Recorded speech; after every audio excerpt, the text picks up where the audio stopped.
د نیت باره کې مسله دا ده چې نیت وی د زړه ارادې ته روجې متعلق دا وی چې سبا نه زما روجه ده، بس دا نیت په زړه کې راوستل کافي دي. په ژبه باندې وبصوم غد نویت من شهر رمضان وغیره ویل هیڅ ضروري نه دي او نه دا پکار دي. بس زړه کې راوستل چې زما سبا روجه ده دا کافي ده.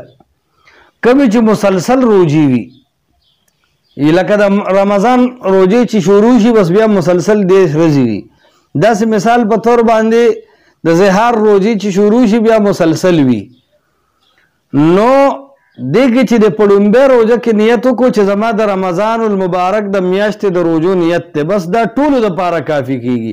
اگر چې هر روجې دپاره د پیشمني ټایم کې ځان له نیت وکړي دا هم کافي ده او بهتره ده.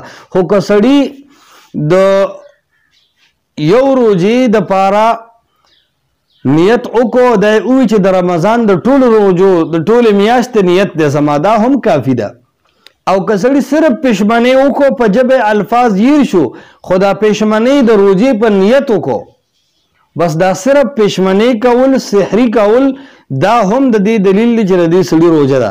او که چېرته کې یو سړي پېشمنۍ هم ونه کړو مسلسل روجې هم نه وي خو سحر چې راپاڅېد بس د خوراک څښاک نه دی کړی، تر 11 بجو پورې دته اختیار دی چې د روجې نیت وکړي نو دا کافي ده. اگر چې پېشمنۍ هم نه دی کړی د پېشمني نه هم نیت نه دی کړی خو چونکې خوراک څښاک نه دی کړی تر 10 پورې دته اختیار دی که د روجې نیت یې وکړو ټیک ده، که د دې پورې هم نیت ونه کړو نو بیا د ده روجه نه کیږي.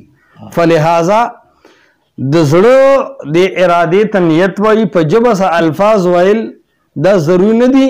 او وبصوم غد نویت من شهر رمضان دا د خلقو الفاظ دي، دا څه قرآن او حدیث کې ثابت الفاظ نه دي. دا رنګ سړي پېشمنۍ وکړو بس دغه نیت هم کافي دی.